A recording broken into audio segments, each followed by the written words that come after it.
Hello everyone, कैसे हैं आप लोग। उम्मीद करते हैं बहुत अच्छे होंगे। हम लोग अभी कोऑर्डिनेट ज्योमेट्री का 5 क्वेश्चन करेंगे जो पिछले वर्ष आया हुआ है। आप लोग को क्या करना है, सबसे पहले आप वीडियो को पॉज कीजिएगा और एक बार खुद से ट्राई कीजिएगा। ठीक है, उसके बाद ही सॉल्यूशन देखिएगा। आज हम लोग जो ऑफलाइन क्लास था उसमें भी बहुत सारा क्वेश्चन किए थे, रेशियो निकालना, अलग अलग तरह का क्वेश्चन किए थे। उम्मीद करते हैं कि आप लोग उसको भी घर में बनाइएगा और ये वीडियो जो दिया जा रहा है उसको भी अच्छे से इसका फायदा उठाइएगा। ठीक है, चलिए सीखने का कोशिश कीजिए। हम सिखाने का कोशिश करते हैं और दोनों मिल करके इस कारवां को आगे बढ़ाते हैं। ठीक है, चलिए देखिएगा। बोल रहा है the distance of the point x, 0 from x axis. ध्यान सुनिएगा, बोल रहा है कि x एक्सिस से, कहां से, x एक्सिस से ये जो पॉइंट है 4, 0 इसका दूरी बताना है ना जी। x एक्सिस से बताना, ध्यान से समझना। देखो देखो, ये मेरा x एक्सिस होता है, ये वाला लाइन मेरा x एक्सिस होता है ना जी। और 4, 0 कहाँ होगा, देखो यहाँ 4, 0 x एक्सिस पे होगा। ऑब्वियस सी बात है। एक सेकंड रुक जाओ, तो थोड़ा सा बैकग्राउंड म्यूजिक आ रहा है, एक सेकंड रुक जाओ।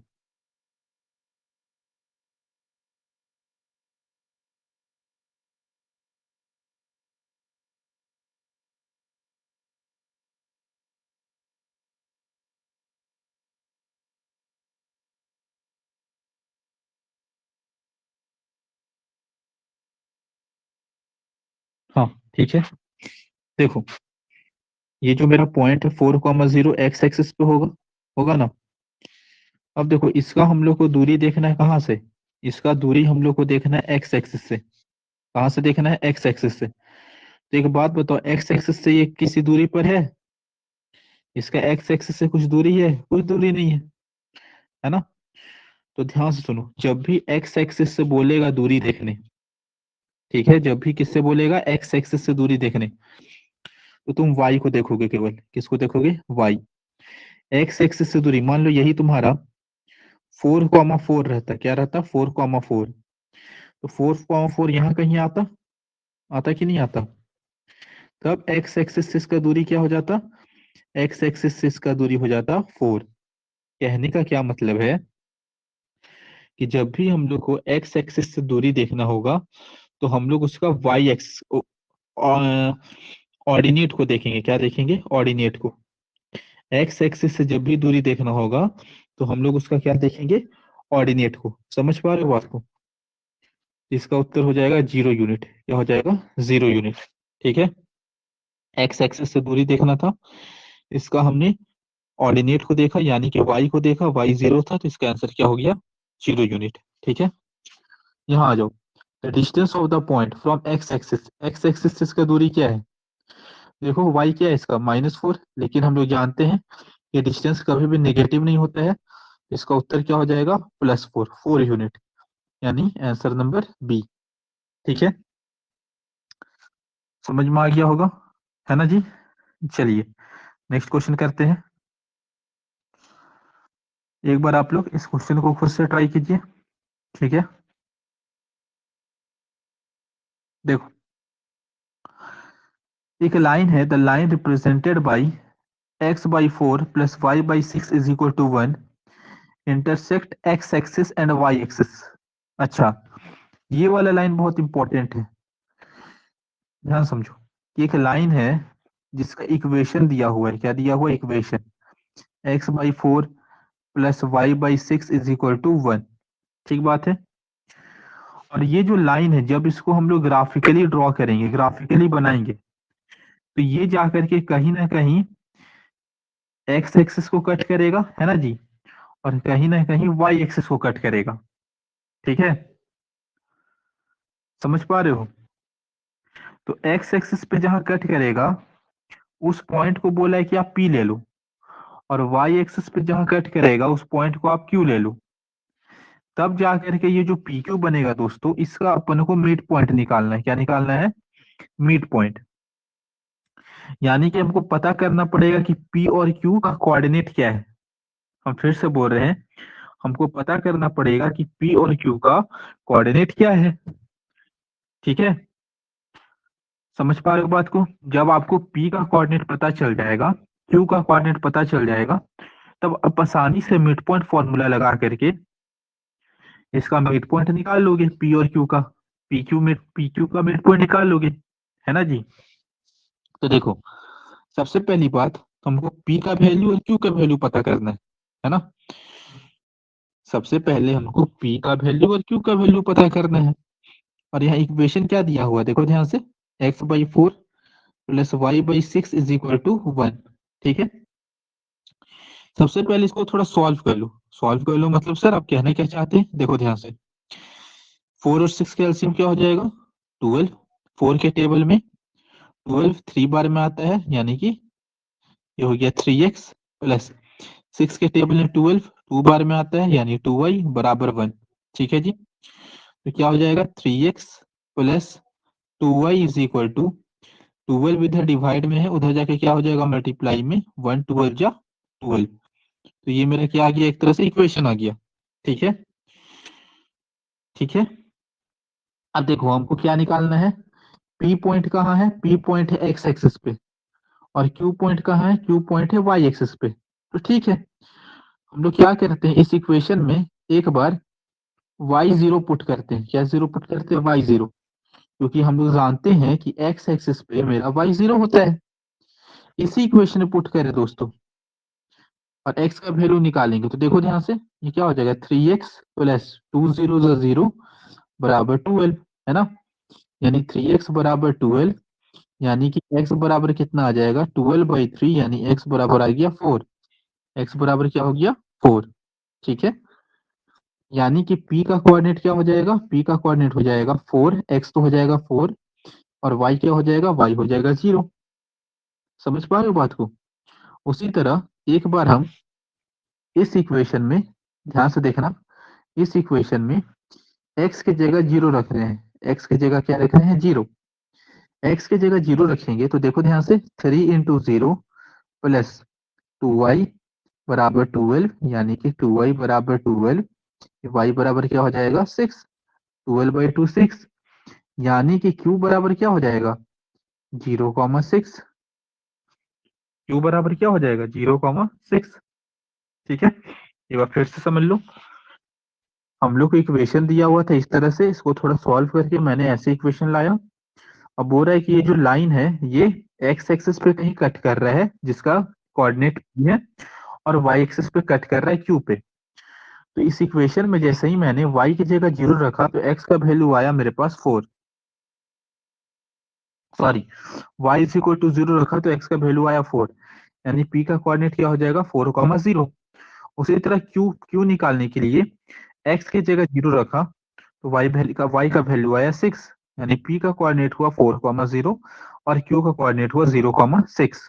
ठीक है, समझ पा रहे हो बात को? अब बस हम लोग क्या निकाल लेना, मिड पॉइंट निकाल लेना है। इतना आप लोग पहले अच्छे से नोट कर लेना, हम ऊपर वालों को रब कर रहे हैं। ठीक है, आप वीडियो को पॉज करके नोट कर लेना। ठीक है जी, देखो, हाँ जी, अब हम लोग को देखो ध्यान से, यहाँ मेरा p है, p का कोऑर्डिनेट क्या है, 4,0 का कोऑर्डिनेट है 0,6। अब इसका मिड पॉइंट निकालना है, तो मिड पॉइंट को चलो m नाम दे देते हैं, इसका कोऑर्डिनेट मान लेते हैं x, y। तो हमको x का वैल्यू निकालना है और y का वैल्यू निकालना है। तो मिड पॉइंट फॉर्मूला से क्या होता है, x बराबर x1 plus x2 divided by 2, है ना जी। तो x1 कितना है, 0, और x2 कितना है, 4। तो हो जाएगा 0 प्लस 4 डिवाइडेड बाई 2, यानी कि 4/2, यानी कि 2। x बराबर कितना आ गया, 2। y निकाल लो, y बराबर कितना हो जाएगा, 6 प्लस 0/2, 6 प्लस 0/2, यानी कि 3। कितना हो जाएगा, 3। यानी कि ये जो मिड पॉइंट है, इसका कोऑर्डिनेट क्या हो गया, इसका कोऑर्डिनेट हो गया 2,3, है ना। इसका कोऑर्डिनेट क्या हो गया, 2,3। उम्मीद करते हैं समझ में आया होगा, बिल्कुल आया होगा। ठीक है, चलो नेक्स्ट क्वेश्चन करते हैं।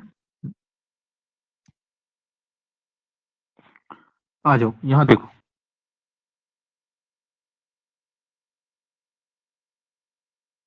ये देखो, if the mid point of the line segment joining the point A and B is x y P, है ना, and x plus y minus 10 is equal to 0, find the value of k. देखो बहुत आसान सवाल है, पहले तो figure थोड़ा सा बनाओ। बोल रहा if the mid point of line segment joining the points A and B, तो एक लाइन है ए बी, ए का कोऑर्डिनेट है 3,4 और बी का कोऑर्डिनेट है k,6। बी का कोऑर्डिनेट है k,6 और इसका जो मिड पॉइंट है वो है पी। एक बार क्वेश्चन आप फिर से पढ़ दो एक बार। पी का कोऑर्डिनेट है x, y। देखो, if the mid point of the line segment joining the points A and B is, यानी मिड पॉइंट कौन है, यहां से मिड पॉइंट स्टार्ट हुआ, मिड पॉइंट के लिए इज आया है, मिड पॉइंट कौन है, पी। समझ पा रहे हो बात को? क्वेश्चन एक बार पढ़ो ना यार, फिर से पढ़ो।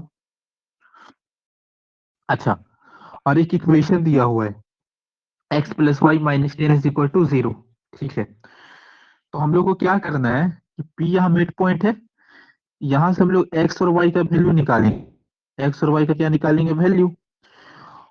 x और y का वैल्यू जैसे ही निकालेंगे, इस इक्वेशन में क्या कर देंगे, पुट कर देंगे। क्या कर देंगे, पुट करेंगे, पुट, क्योंकि हम लोग को इक्वेशन दिया हुआ है x plus y minus 10 zero के बराबर होगा।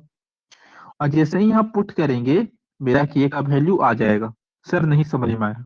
समझ में आ जाएगा। देखो पहले यहाँ देखो, ये मिड पॉइंट है तो रेशियो क्या हो जाएगा, 1:1 होगा कि नहीं होगा। x बराबर क्या होगा मिड पॉइंट फॉर्मूला से, x1 plus x2 divided by 2। क्या होता है, x1 plus x2 divided by 2। x1 की जगह क्या है, 3 है, x2 की जगह क्या है, k है, डिवाइडेड बाई 2। यानी x बराबर आ गया 3 प्लस k डिवाइडेड बाई 2, है ना जी। उसी तरह y बराबर क्या हो जाएगा, y बराबर हो जाएगा y1 plus y2 divided by 2। y1 कितना है, 4 है, y2 कितना है, 6 है, डिवाइडेड बाई 2, 6 4 10 बटे 2 यानी कि 5। तो देखो x का वैल्यू आया मेरे पास 3 प्लस वो आया मेरे पास 5, y का।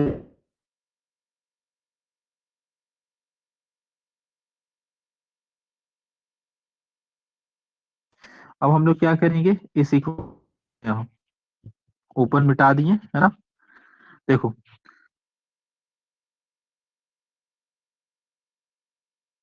-10 जीरो के बराबर है।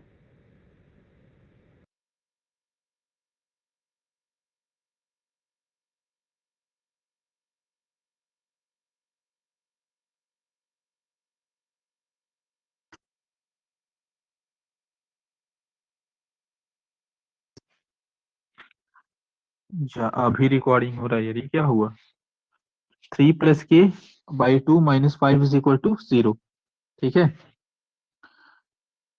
इसको सॉल्व कर दो।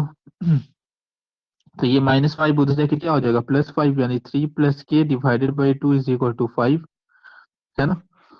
तो ध्यान से देखो, यहाँ 2 डिवाइड में उधर जाके क्या हो जाएगा, मल्टीप्लाई में 3 प्लस के इज इक्वल टू 2 5 10, यानी k is equal to 3 plus में इधर क्या हो जाएगा, माइनस में, यानी k इज इक्वल टू 10 में से 3 किया कितना बचेगा, 7 बचेगा। समझ में आ रहा है? यहाँ देखो ना, 5 माइनस 10 -5 हो गया, -5 उधर चला गया, +5 हुआ। आप एलसीएम लेके भी कर सकते थे यहाँ सॉल्व, कोई बहुत बड़ा बात नहीं है। समझ में आना चाहिए, समझ में आया भी होगा, है ना। चलो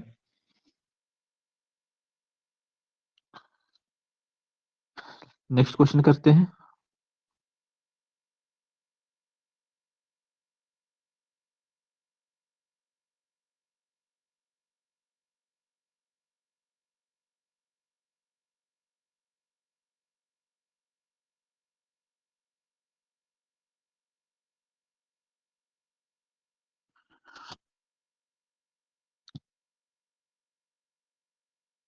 देखो, if the point A B C D are the vertices of a parallelogram A B C D, then find the value of p and q, hence check whether abcd is a rectangle or not। देखो,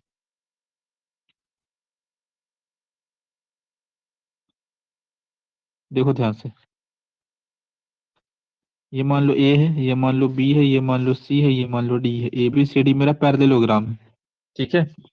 ए का coordinate दिया हुआ है 6,1, B का coordinate दिया हुआ है p,2, सी का कोऑर्डिनेट दिया हुआ है 9,4, डी का कोऑर्डिनेट दिया हुआ है 7,q। ठीक है। ये पैरेललोग्राम है, तो पैरेललोग्राम का अपोजिट साइड इक्वल होता है। अगर बात किया जाए तो डायगोनल, डायगोनल एक दूसरे को बाइसेक्ट करता है। मान लो ये ओ, देखो इधर, डायगोनल बाइसेक्ट करने का मतलब क्या है कि एओ और ओसी आपस में बराबर होगा, बी तुम्हारा डीओ और बीओ आपस में बराबर होगा, और दोनों का दोनों एक ही पॉइंट पे क्या करेगा, इंटरसेक्ट करेगा। समझ रहे हो बात को कि नहीं समझ रहे हो? तो देखो, हम कहना क्या चाहते थे, हाँ समझना। जो एओ का, जो एसी का मिड पॉइंट होगा ना, एसी का मिड पॉइंट यही ना है, जो एसी का मिड पॉइंट होगा वही मेरा बीडी का भी मिड पॉइंट होगा। वही मेरा किसका मिड पॉइंट होगा, बीडी का। होगा कि नहीं होगा, खुद सोचो। एसी का जो मिड पॉइंट है ओ पे, वही मेरा बीडी का मिड पॉइंट है यार ओ पे। क्योंकि हम लोग जानते हैं कि जो पैरेललोग्राम का डायगोनल है वो आपस में बाइसेक्ट करता है। मतलब एओ जो है वो सीओ के बराबर है, बीओ जो है वो डीओ के बराबर है। ठीक है। कहने का क्या मतलब है कि जो एसी का मिड पॉइंट है, देख सकते हो ओ पे फिगर में देखो, और बीडी का जो मिड पॉइंट है वो दोनों सेम है यार, है ना। हम कहना क्या चाहते हैं कि मिड पॉइंट ऑफ एसी और मिड पॉइंट ऑफ बीडी आपस में क्या है, आपस में बराबर है। तो बस इसी चीज का फायदा उठाएंगे हम लोग। देखो, मिड पॉइंट ऑफ एसी कैसे निकलेगा, देखो मिड पॉइंट ऑफ एसी आराम से निकल जाएगा। यहाँ हम लोग को x1 y1 है, x2 y2 पता है। तो मिड पॉइंट ऑफ एसी क्या हो जाएगा, देखो इधर, मिड पॉइंट ऑफ एसी क्या होगा, एक्स का वैल्यू कैसे निकलेगा, कोऑर्डिनेट निकालना है ना, एक्स का वैल्यू कैसे निकलेगा, x1 plus x2 divided by 2, यानी 6 प्लस 9 डिवाइडेड बाई 2। और y का कोऑर्डिनेट कैसे निकलेगा, y1 plus y2 divided by 2 निकलेगा। उसी तरह देखो, मिड पॉइंट ऑफ बीडी कैसे निकलेगा, x1 plus x2, 7 plus p divided by 2। y1 y कैसे मतलब y, y का कैसे निकलेगा value, y1 plus y2 divided by 2, ऐसे ही ना निकलेगा। बोलो। तो देखो दोनों आपस में बराबर है, दोनों आपस में क्या है, बराबर। तो जब बराबर है तो ये x वाला x के बराबर होगा और y वाला किसके बराबर होगा, y के। होगा कि नहीं होगा? तो ध्यान से देखना, ऑन कंपेयरिंग, कंपेयर कर रहे हैं, क्या कर रहे हैं, कंपेयर कर रहे हैं। तो x वाला यानी 15/2 किसके बराबर होगा, 7 प्लस p डिवाइडेड बाई 2 के बराबर होगा, है ना। 2 से 2 यहाँ कट गया, है कि नहीं। यानी कि p के साथ 7 प्लस में है, उधर जाके माइनस हो जाएगा, p बराबर हो जाएगा 15 माइनस 7, यानी p बराबर हो जाएगा 8। p कितने के बराबर हो गया, 8 के। उसी तरह निकाल लो, 1 प्लस 4 ऊपर लिख रहे, देखो 5/2 बराबर होगा 2 प्लस 2/2 के, है ना।